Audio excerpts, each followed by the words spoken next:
أعوذ بالله من الشيطان الرجيم.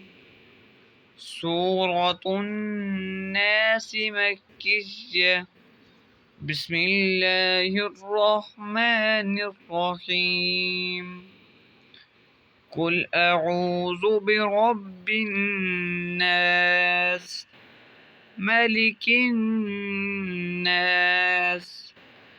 إله الناس، من شر الوسواس الخناس،